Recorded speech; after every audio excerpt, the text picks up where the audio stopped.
Welcome to the Grassroots Army Podcast. This platform is for common sense people looking for up-to-date, accurate, and truthful information without the hot garbage corporate media bias. The power of one can lead to the power of many.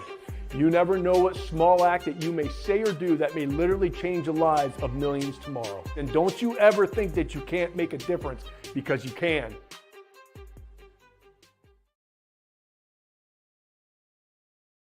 Good morning, my fellow Michiganders. Good morning, my fellow Americans. Welcome to the Grassroots Army Podcast. I'm, of course, your host, Garrett Soldano, and I have a good person, one of my great friends on today, who's in the logistics business, especially with everything that's going on with the port strike.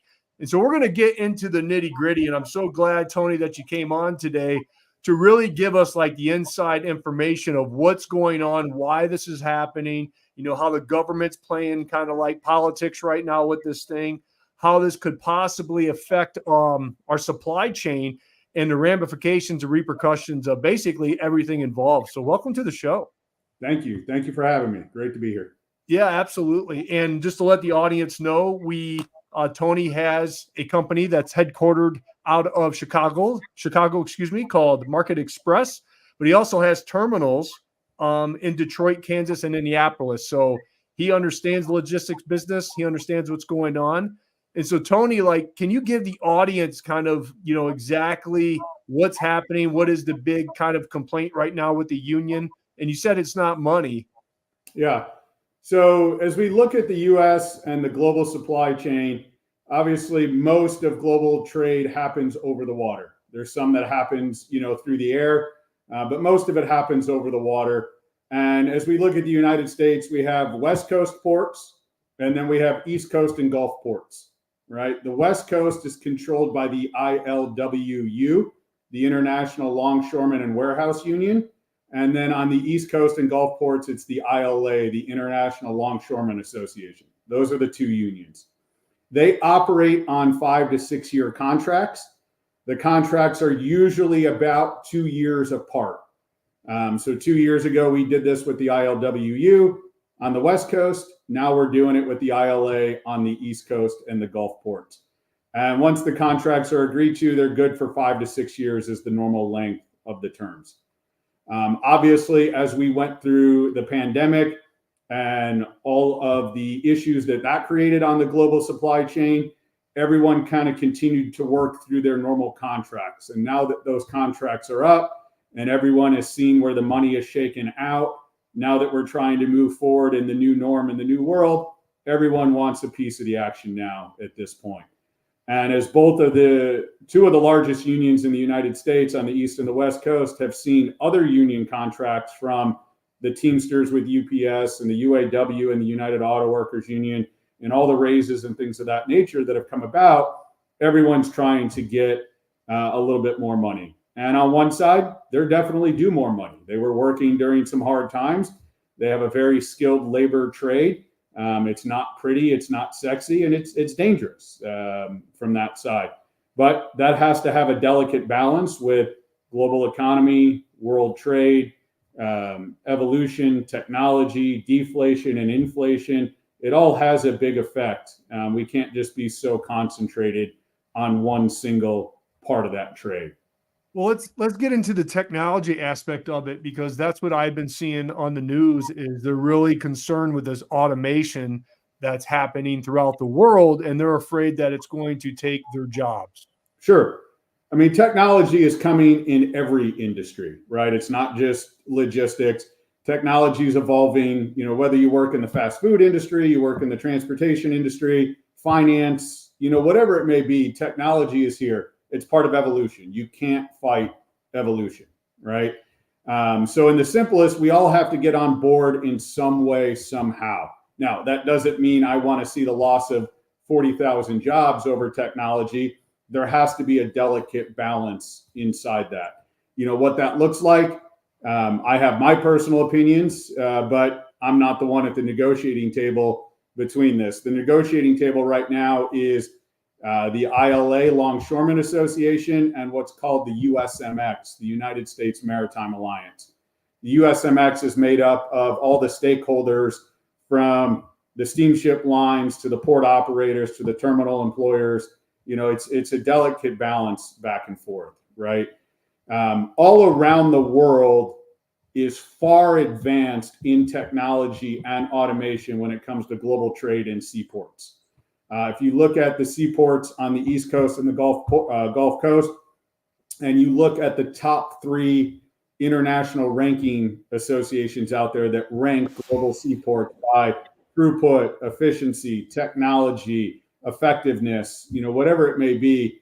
And again, each one's a little bit different on how they grade and rank. But if you look at that, the United States on the East Coast doesn't even have a port that ranks in the top 50 globally from that standpoint.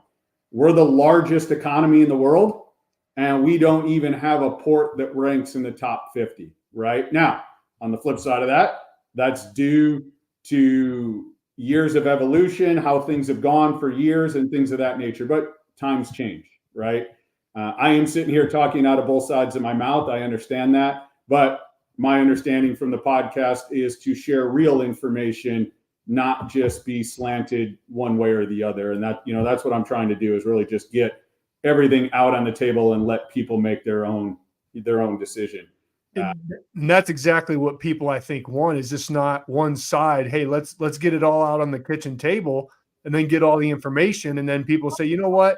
Yeah, they should get paid more, but man, we need to keep up with automation or we're going to be left behind. And people like China and everyone else that will continue to build their little empire will overtake as the world economy, correct? I mean, that's what China's obviously trying to do, and other parts of the world.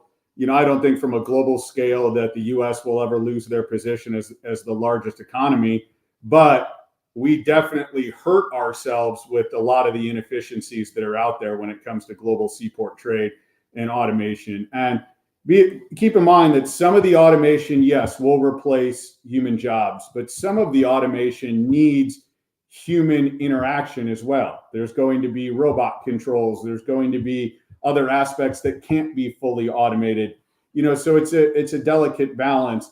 Unfortunately, the more humans that are involved, the more inflationary pressures we have on the global economy. The more automation that's involved, the more deflationary pressures, come in. So there has to be a delicate balance, with that. As far as the negotiation tables are concerned, right now what's being publicized is the ILA is asking for roughly an average of $5 an hour increases per year, every year for the next 6 years, right? And from what I understand, they're pretty close on dollars, right? They're $3-4 an hour to $5 an hour. They're pretty close, but the biggest point that's hanging it up is really how automation gets in over the next 6 years and beyond. The ILA is trying to say that almost 0% automation gets in. I don't know that that's realistic, right, for everybody involved. So it's a delicate balance. We'll have to see how it plays out. Obviously it's clogging up ports, it's clogging up supply chains, it's clogging up rail yards, it's clogging up inland terminals, right? Everything is stopped in the supply chain, right? It's not just what's going on in the ports. As Garrett, as you mentioned, one of my companies is an asset-based trucking company that specializes in the final and first mile movement of all of these containers at 4 of the largest inland Midwest locations, right? And export customers are still loading containers right now. Most of them, some have stopped, but most of them are still loading. And we're loading those containers and bringing them back to our secure facilities and sitting on them, waiting for the ports to empty up. So our yards are starting to clog up, right? We're starting to hold equipment that isn't fluid in the system. So pretty soon, there's not going to be enough equipment back overseas to load exports coming from overseas back to the U.S., right? The rule of thumb right now that everybody is saying is for every day the ports are shut down, it will take the global supply chain 7 to 10 days to dig out of it, right? That's kind of the rule of thumb. There's no specific science. It all depends on who you ask for it, but the general consensus is about 7 to 10 days. I just spoke on a panel on Tuesday at the Journal of Commerce Inland Distribution Conference here in Chicago. We touched on the same. topics, as well as a few others specific to Chicago. But it seemed to be the general consensus coming out of that conference that 7 to 10 days for every day the port's on strike. So that could add up quickly. That's people, holy cow, that's bad, right? Yeah. I mean, every day. So what is the projection right now? I mean, what do you think is going to happen next couple of days? I mean, everybody's kind of keeping their cards close right now. I understand the negotiations. So, like, are we talking about a couple of days? Are we talking about next week? So it's kind of a delicate balance again, and a double-edged sword, right? Most people would tell you it should be a week, although the technology piece is really the hang-up. And the current administration is kind of holding back right now, being an election year. They're trying to play even, I guess, or play nice on both sides. They do have a card they can play in the Taft-Hartley and make everyone go back to work. What does that look like? Explain that to the viewers. So it's a government jurisdiction. It's an old act. It's a court precedence that says if the government steps in and enacts the old precedents, everyone's got to go back to work for 90 days, right? And we're going to have 90 days of everyone working, and then the government gets involved in the arbitration between the USMX and the ILA. And over the next 90 days, they try and figure out a new contract, right? And then there's legalities of the ILA working and how they have to work and things of that nature. And then there's, again, I'm talking out of both sides of my mouth and not trying to go down a rabbit hole, but that becomes a negotiation game as well. They may be back to work, but are they as profitable? Are they as productive? You know, how does that work as part of the negotiations? They really just need to get to an answer and move forward on it. Again, in my opinion, money is a big part of it. That's what sells headlines. So that's what the news is hanging their hat on, regardless of what side of the aisle you sit on. Money sells headlines, so that's what they're hanging their hat on. But it's more so the technology is really what, and the automation is really what's getting hung up on. It's funny because if you force me to go back to work, I'm not going to be that efficient. I'm going to be angry, you know? Correct. It's human nature, right? I'm not speaking for them, right? I'm not saying that's how it's going to be. I don't want to get pigeonholed. I still have to work and operate in this industry, but that, you know, it's human nature in a negotiation if you're forced to do something.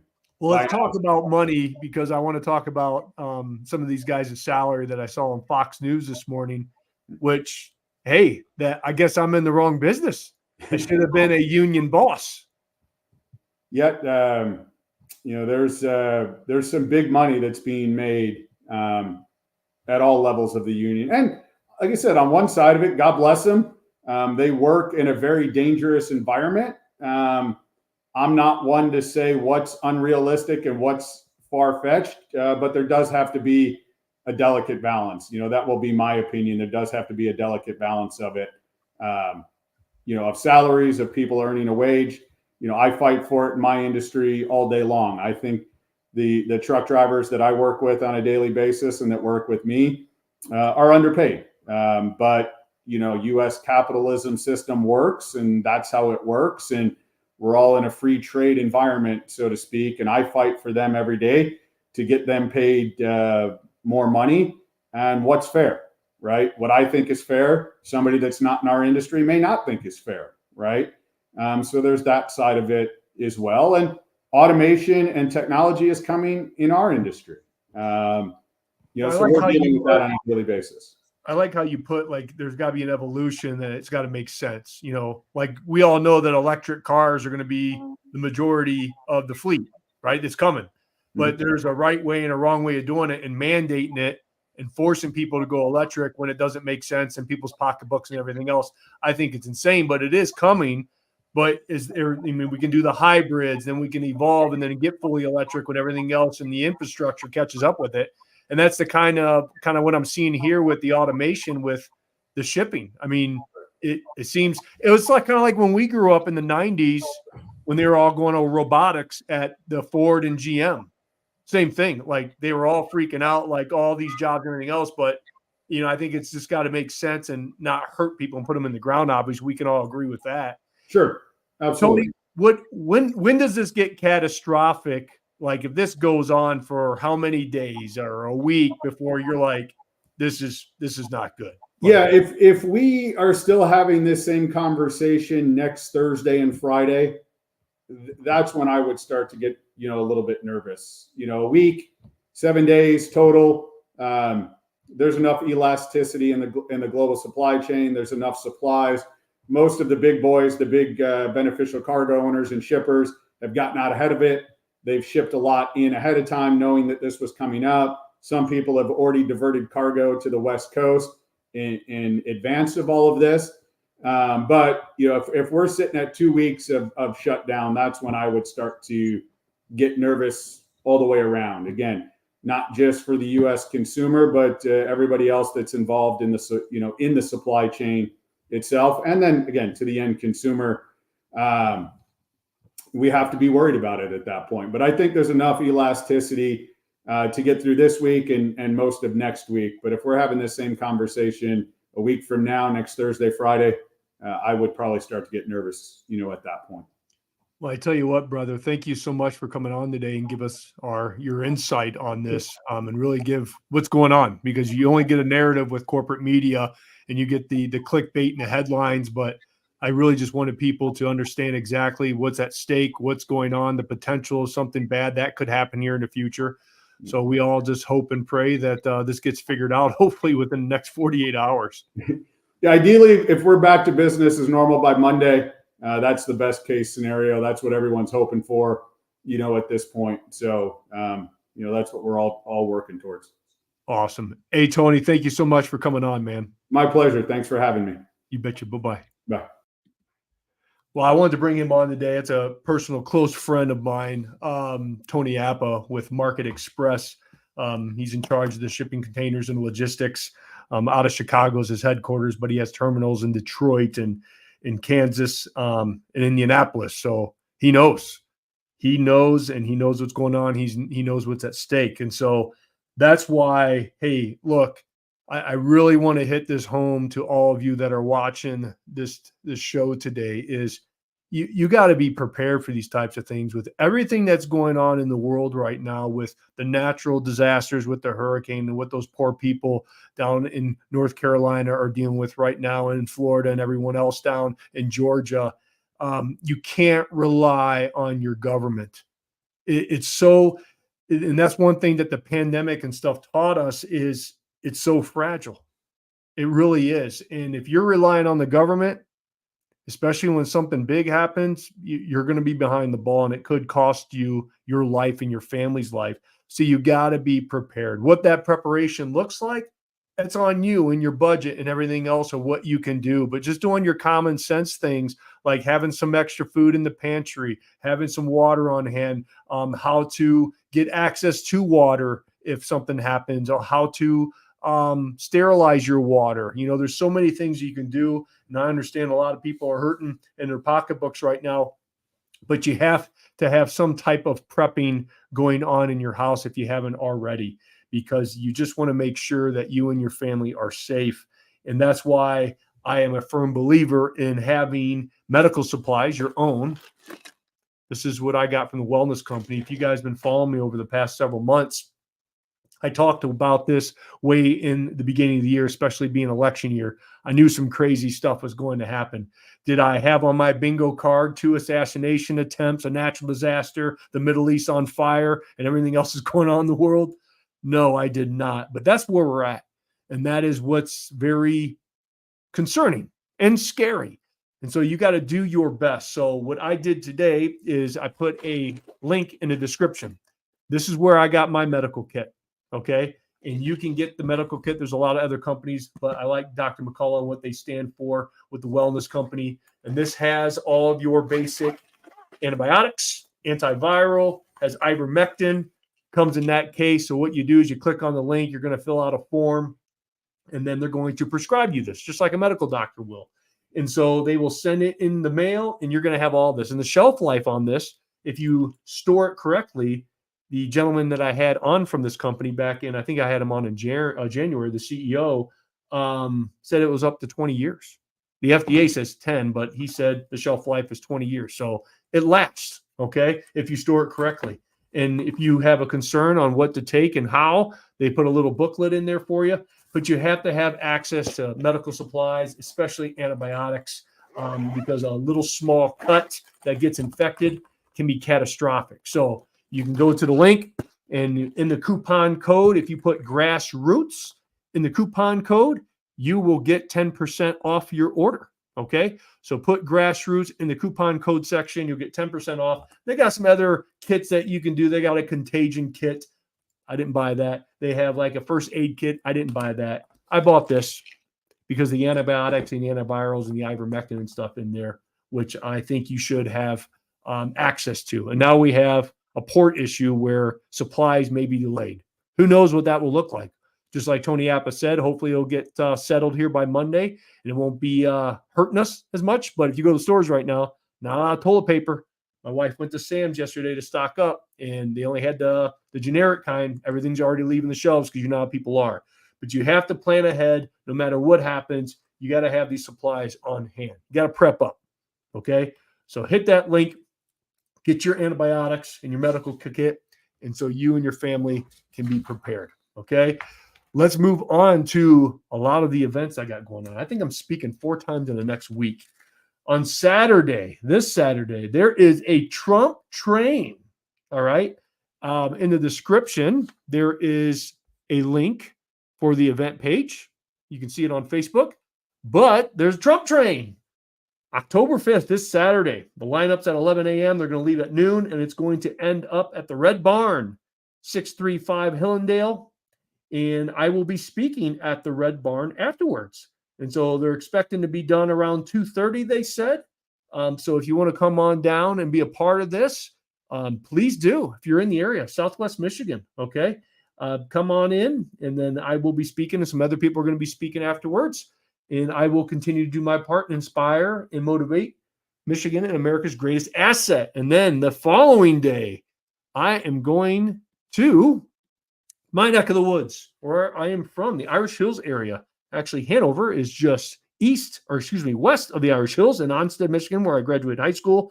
I will be doing with Kevin Rinke, Pete Hoekstra, and myself will be speaking at the Family Fall Festival at the Reagan Ranch. So this is going to be a nice little Reagan event in the afternoon on Sunday, October 6th at 2 p.m. In the description, of course, is the link. It's $35 per person, $100 per family of 5, and you can register at jxngop.org. Again, that is in the description. And then on Tuesday, holy cow, let me take a breath. I will be in Bronson, Michigan at the barn. This is Senator John Lindsay's family's barn, and that is going to be on 172 South Parham Road in Bronson, Michigan. I'll be speaking along with Kevin Rinke and Senator John Lindsay. We will continue to activate the grassroots army to stay involved so we can hammer down. And then the following Tuesday, I'll be in Owasso, Michigan. I'll talk about that more next week at the Stand Up Michigan event that they're going to be holding out there. And so, yeah, a lot going on, as you can tell. And I told you all, when they attack me and they call me a radical right-wing extremist, I will do everything I can to make sure that we're winning up and down the ticket. I can't stress that enough. Holy smokes, over 200,000 people, Republicans in the state of Michigan, did not vote in the last election. 200,000. And I don't know why. Could have been because of COVID. It could have been they didn't think their vote was going to count. You have to show up. You have to vote. Do early voting if you can, because so many times we say, show up on the day to vote, and something happens. Family, your kids, your job, and then they miss the vote. So if you want to do early voting, do it, hand it in. I wouldn't trust the mail, because you know how the mail is. Sometimes things get lost. So if you're concerned about your ballot, you can hand deliver it. But make sure that you're voting, folks, because we have to win up and down the ticket. And that's one thing I've stressed time and time again. People still talk to me sometimes and say, do you support Mike Rogers? I say, absolutely 100%. Anyone that wins after the primary gets my 100% support and vote. I'm not going to leave it blank, because if you leave it blank, that's a vote for the other person. And we do not want Slotkin in as our senator. She is corrupt politician who has hammered women, right? Who has not stood up for our daughters and your granddaughters and everyone else with Title IX. She stays silent on that garbage. We want great representation, okay? So look, you may not agree with everything that Mike Rogers has done in the past, but I can honestly say that I agree with what he has done 80% of the issues. That makes him my ally and my friend. What I'm not going to do is not show up to vote or leave it blank, and that will be a vote for the other side, up and down the ticket. Every Republican will get my vote, every single one. You must do the same. I don't care what the polls say. The polls look great. I can give two craps about polls. I always play like I'm 5 points down, and you must do the same. So continue to have conversations, continue to inspire people, drag people to the polls to get them to vote. Make sure you're making phone calls to your neighbors, your loved ones, to fellow Republicans, making sure that they're voting, and that includes on the voting day. We have to all do this together as a grassroots army. Okay? So that's all I have for you today. Make sure you don't have stuff already. Get your medical supplies, get your antibiotics, folks. I really strongly believe that you have to prep up. If you do not, you will be in trouble. It's your community. Okay? You have to be prepped up no matter what happens. The world is a crazy place. I always look out for you. I always want to give you the information so you guys can be empowered with what to do with it. Okay? Have a great day. God bless you. God bless State of Michigan. Of course, and always, God bless these United States. Trump train Saturday, baby. Yeah. Choo-choo.